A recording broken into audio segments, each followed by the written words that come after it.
So I'm going to ask you something.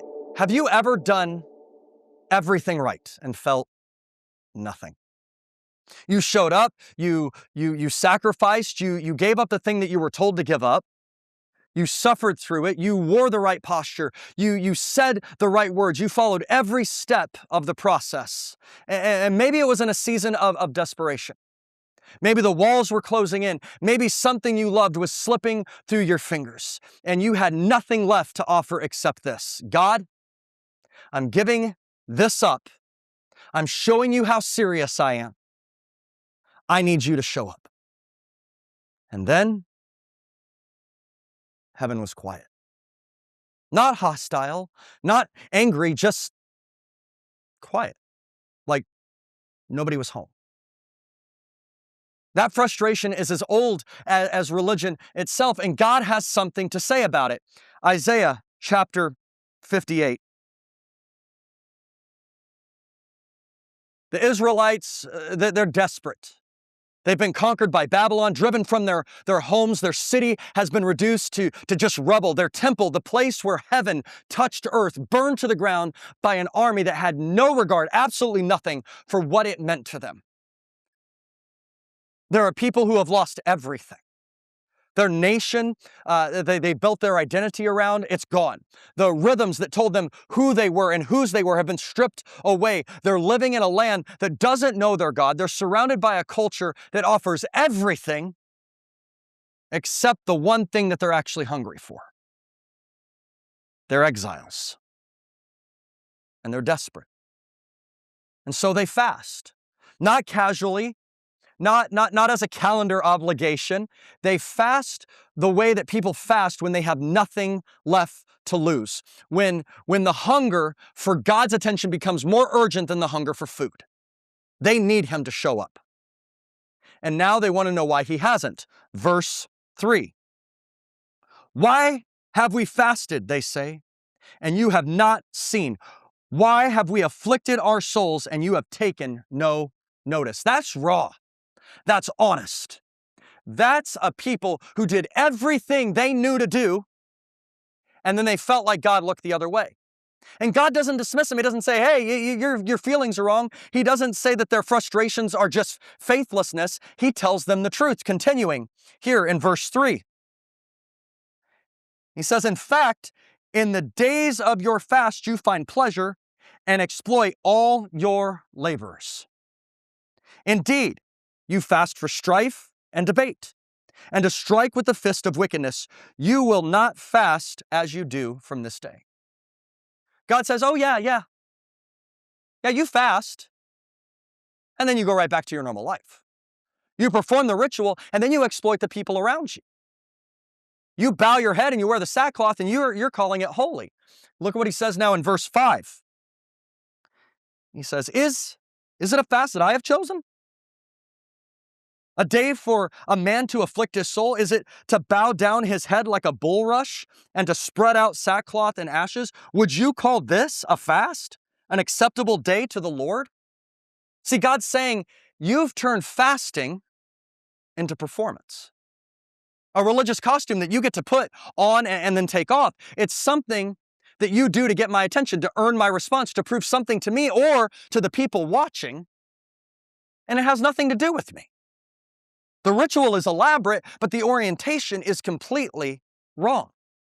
Because fasting was never about what you withhold yourself from. It was always about what you're hungry for. And Scripture keeps showing us this, what hunger actually should look like. You look in Psalm 42, and it says, as the deer pants for the water brooks, so my soul, O Lord, thirsts for you. My soul thirsts for the living God. That's not performance. That's not someone that's trying to earn a response. That's a thirst. It's raw. It's physical. It's desperate. Continue on in Psalms. Look in Psalm 63. And here's David. He's writing from a literal wilderness in this moment. It's an exile moment. There's no temple. There's no community surrounding him. It's just a man in a desert and a hunger that he can't seem to shake. And he cries out. He says, oh God, you are my God. Early I will seek you. My soul thirsts for you. My flesh longs for you in a dry and thirsty land where there is no water. My flesh longs for you. Not my religious performance, but my flesh. My whole self aimed entirely at one thing. And then we look at Jesus. Jesus in John chapter 4, he's sitting with the woman at the well who's been drinking from every source available to her and still coming back thirsty. And what does he say to her? Many of us know this. Whoever drinks of this water will thirst again. But whoever drinks of the water that I give, well, he will never thirst. Never thirst. Not a managed thirst, not just, thirst temporarily satisfied by the right ritual or performed at the right time. No, he says never thirst. Because the hunger that God is after isn't a hunger that performs. It's a hunger that pursues. It's a hunger that pants. It's a hunger that longs in a dry and thirsty land and refuses to be satisfied by anything less than the real thing. And that's what fasting was always supposed to be, not the withholding, but the wanting. So why do we get it backwards? Why do we turn something that was born from hunger into a performance? Because we're exiles. And exiles sometimes forget. And not all at once, not dramatically, just slowly. The longer you live in a foreign land, the more you start to speak the language. The more you start to operate by the rules of the place that you're in rather than the place that you're from. And the place that we're in has a very specific theology about how you get things from God. You earn it. You prove it. You demonstrate your seriousness through visible suffering. You make sure that heaven and everyone else watching can see how much you want it. And so we take something that was born from longing and we turn it into leverage. We fast from food to get God to move. We fast from comfort to prove that we mean it. We fast from pleasure to demonstrate our devotion. And God looks at this elaborate performance and he says, that's not what I asked for. Because that's not hunger. That's negotiation. And here's what hits close to home for you and I. The Israelites in Isaiah 58, they're not the villains. They're not being cynical. They're not trying to manipulate God through some hollow man-made religion. They're a desperate people doing the only thing that they know how to do. They're exiles grasping for heaven's attention with the tools that were taught to them in the foreign land. And so are we. We are them. We're standing in a land that doesn't feel like home, hungry for something that we can't quite name, and performing the rituals that we were taught and wondering why heaven feels quiet. And God is saying the same thing to us, you and I, as he was saying to them. This isn't it.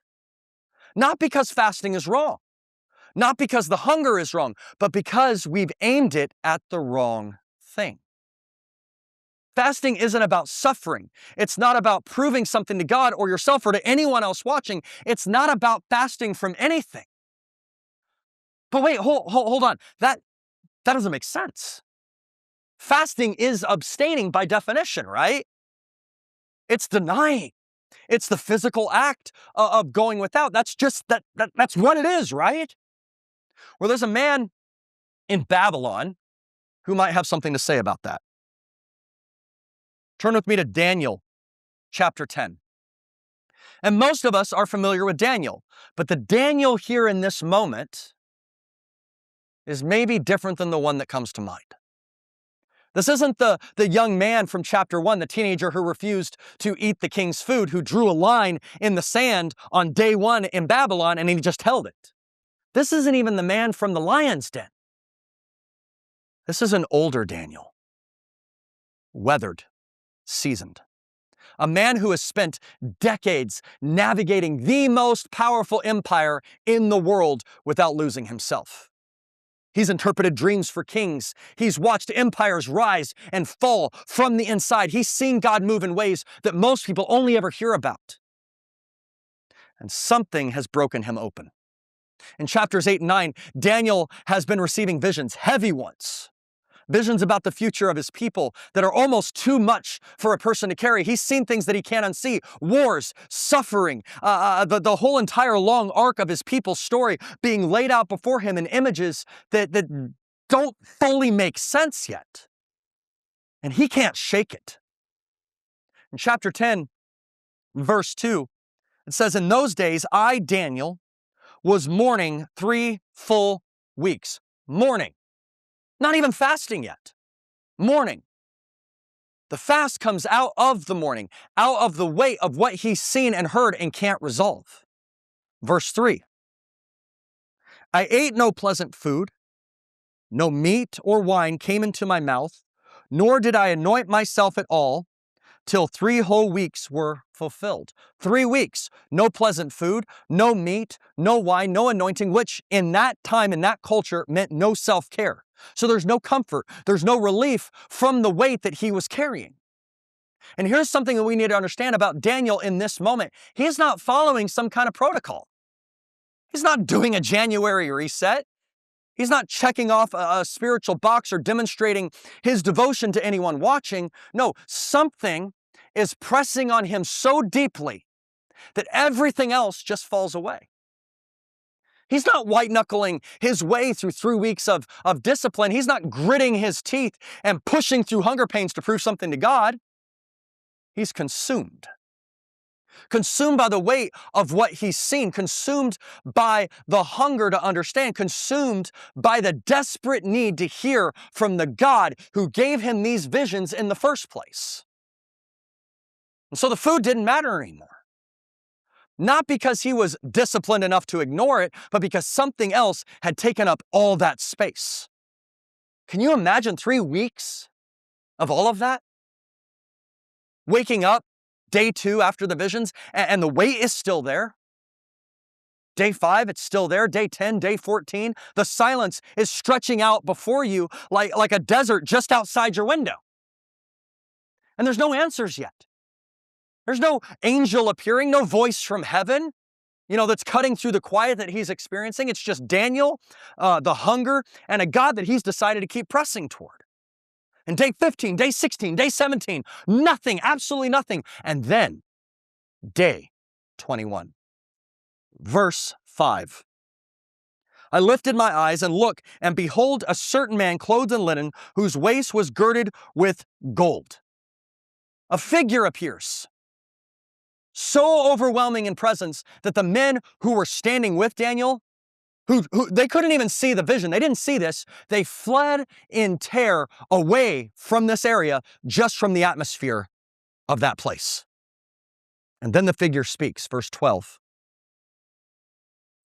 "Then he said to me, 'Do not fear, Daniel, for from the first day that you set your heart to understand and to humble yourself before your God, your words were heard.'" From the first day. Not day 21, not after 3 weeks of fasting, and then finally, God was moved to respond. It says day 1. The moment Daniel set his heart toward understanding, God heard, God responded. God had already sent this messenger. The fast didn't move God. The orientation of Daniel's heart on day 1 moved God. So, what were the 3 weeks for? They were Daniel's whole self aligning with what his heart had already declared.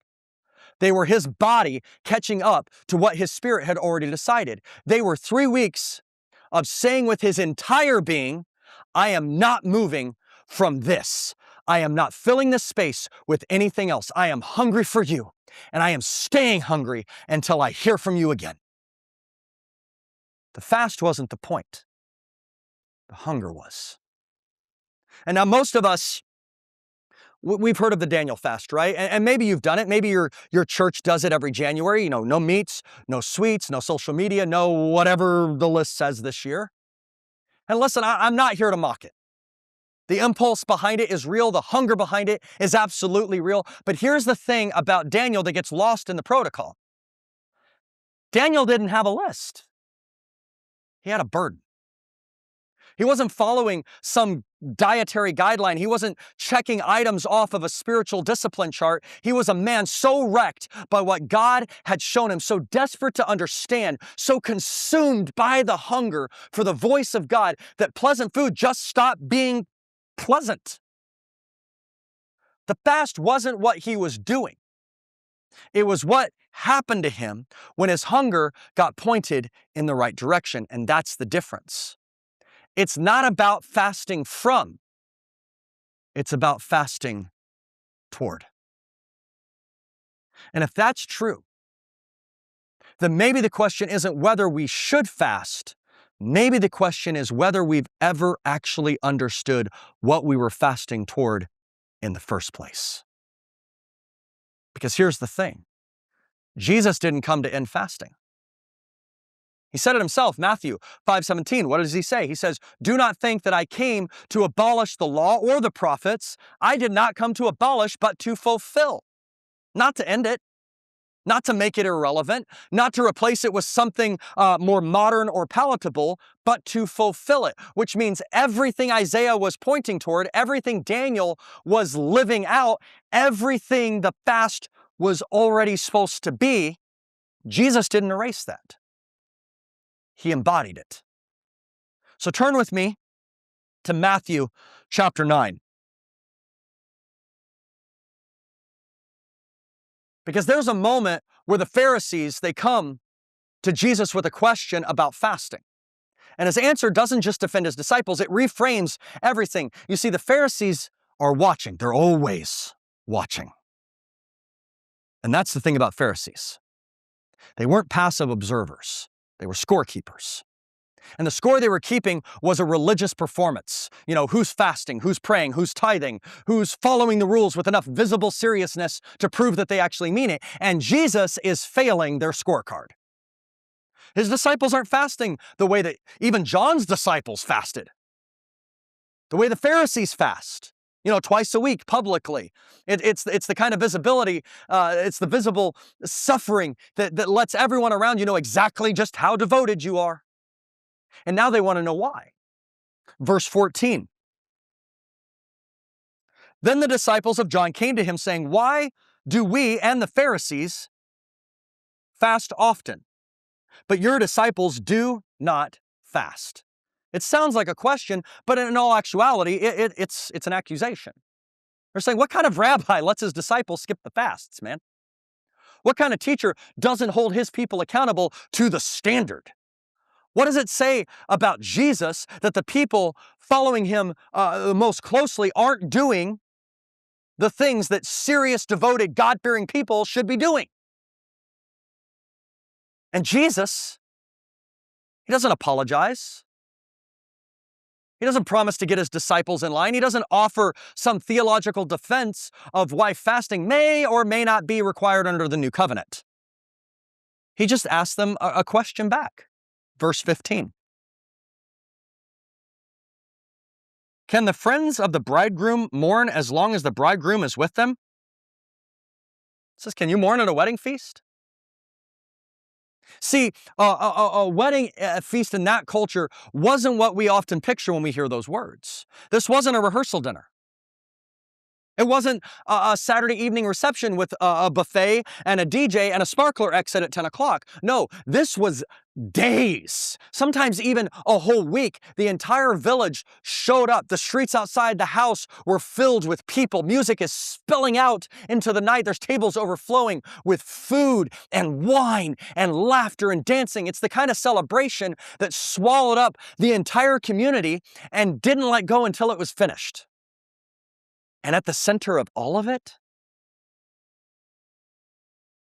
the bridegroom. He's not off to the side. He's not making rounds to greet the guests and then disappearing in between things. No, the entire celebration existed because of him. Everything orbited around his presence. The joy in the room was directly connected to him being in the room. And so you didn't fast at a wedding feast, not because fasting was wrong, not because the guests lacked discipline or devotion, but because you're already full. Because the one you've been hungry for is right there. Because the fast was never about withholding, it was always about the longing. And when the longing is standing right in front of you, the fast dissolves naturally. Not because you abandoned it, but because it fulfilled its purpose. Which means something absolutely devastating about the Pharisees and it's sitting just beneath the surface of this moment. They've been fasting for years, decades, twice a week, publicly, seriously. And now they're standing 3 feet away from the one they were supposed to be fasting toward, and they don't recognize him. They've been performing hunger for so long, they forgot what they were actually hungry for. And then Jesus says this, continuing on,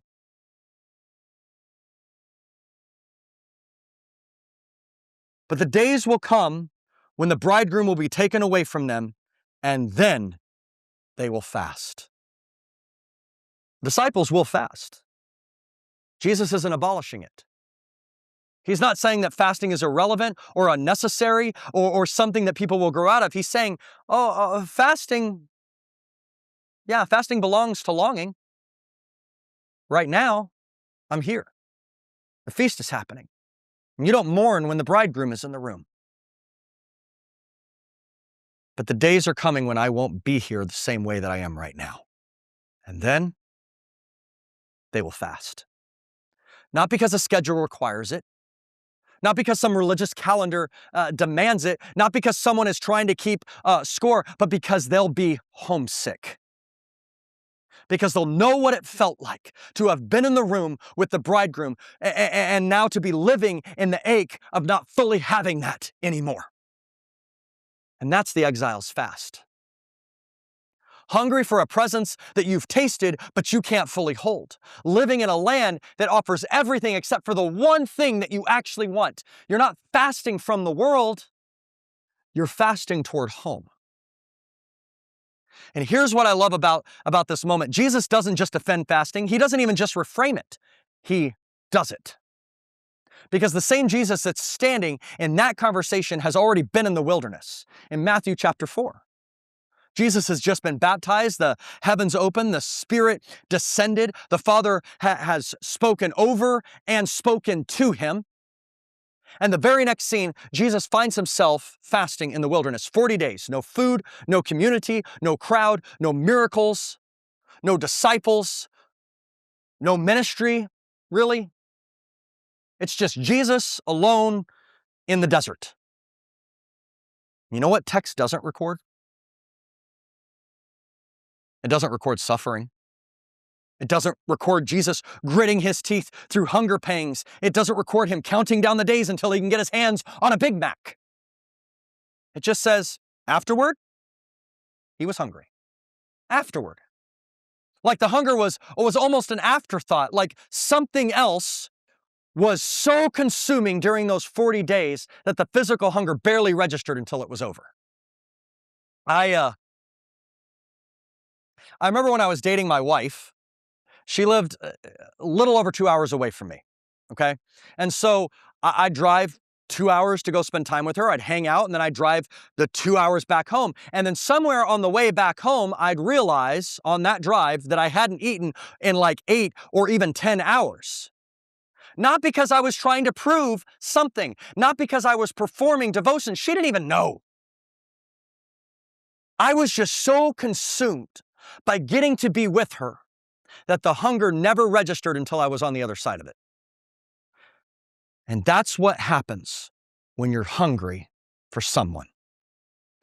40 days in a desert, and Jesus was hungry for the Father.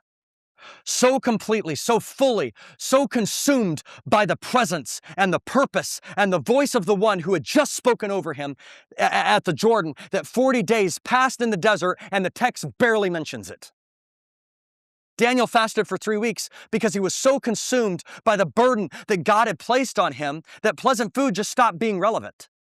Jesus fasted for 40 days because he was so consumed by the Father that everything else just fell away. And neither of them were performing deprivation. Both of them were so full of something else, though, that the hunger barely had room to register until it did. And when the enemy finally shows up at the end of those 40 days, he finds a man that he can't get traction on anymore.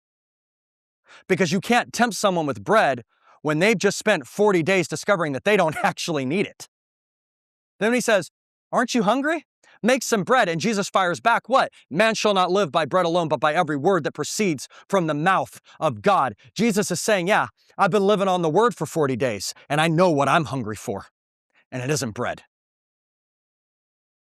And see, this is what the Pharisees missed. This is what gets lost in fasting protocols and the scorecards and the twice weekly performance. The fast doesn't weaken you, it makes you dangerous.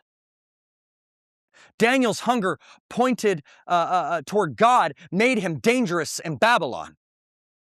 He navigated the most powerful empire in the world without ever losing himself because he knew what he was hungry for and he refused to be fed by anything else. Jesus' hunger pointed toward the Father made him dangerous in the wilderness. See, the enemy's entire strategy collapsed because he couldn't get traction. You can't tempt a man whose hunger has already been answered. And that's what fasting toward looks like. It's not suffering. It's not performance. It's not some elaborate religious costume that God rebuked in Isaiah. It's a hunger so real, so directed, that everything else loses its appeal. You're not fasting from, you're fasting toward. Daniel wasn't fasting because the calendar said so. He was fasting because something had broken open inside of him that nothing in Babylon could ever resolve. Jesus wasn't fasting to prove something. He was fasting because he was so consumed by the Father that everything else stopped being relevant. And the Pharisees, oh, they were fasting twice a week, publicly, seriously, with all the full religious commitment. And they were standing 3 feet away from the bridegroom and didn't recognize him. Because here's the thing, you can perform a hunger that you don't actually have. But you can't fake homesickness. And that's something that we really need to sit with. Because you can't be homesick for a place that you're already in. See, the Pharisees weren't homesick because they were comfortable. They had built something here, a system, a reputation, a religious world that worked on their terms. And this place, that whole area started to feel like home to them. And so the fast became performance, a costume, a way of maintaining the appearance of hunger without ever actually being hungry. But you and I, you're in exile.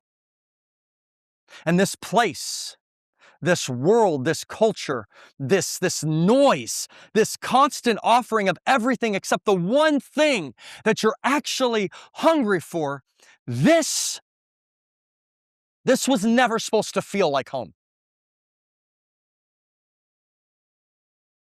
Not that it doesn't feel like home, it shouldn't, because it isn't. And the longer that you live here, the more the foreign land tries to convince you otherwise. Slowly, quietly. Not all at once, just offering you enough to take the edge off the hunger. Enough to make you comfort, to forget what you were actually hungry for in the first place. Just enough noise to drown out that echo of home. And fasting is how the exile pushes back against that. Not as a ritual, not as performance, not as a religious discipline that you add to your schedule to prove that you're serious about God, but as a declaration. I know what I'm hungry for, and this isn't it. See, that's what Isaiah 58 was always pointing toward. God wasn't rebuking the fast, he was rebuking the direction of it. He was saying, yeah, you've been fasting from things when what I wanted you to do was fast toward me. And when you do, when you aim your hunger at the right thing, listen to what happens. Go back to Isaiah 58 and look in verse 8. Then your light shall break forth like the morning. You shall heal, your healing shall spring forth speedily. Your righteousness shall go before you. The glory of the Lord shall be your rear guard. Your light breaks forth. Your healing springs up. The glory of the Lord covers you from behind. It keeps going. Then you shall call, and the Lord will answer. You shall cry, And he will say, here I am. You call, he answers. You cry, and what does he say? He goes, here I am. Not someday. Not when you fasted long enough or suffered enough or just proven enough. He says what? Here I am. You keep reading. Verse 11.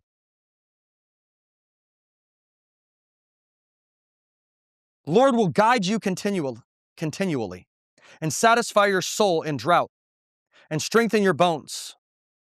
You shall be like a watered garden, like a spring of water whose waters do not fail. Satisfy your soul in the drought. That's the exile's promise. Living in a dry and thirsty land that can't satisfy, and yet finding a God that does. Continually. Like a spring that doesn't run dry. This isn't a reward for performing the right religious rituals. This is what naturally overflows from a hunger aimed at the right thing. This is what happens when the exile stops pretending that the foreign land can feed them. And here's what Jesus himself said. Do you recall? He said, the days will come when the bridegroom is taken away, and then what? They will fast. And we're living in those days right now. Between the first coming and the second coming.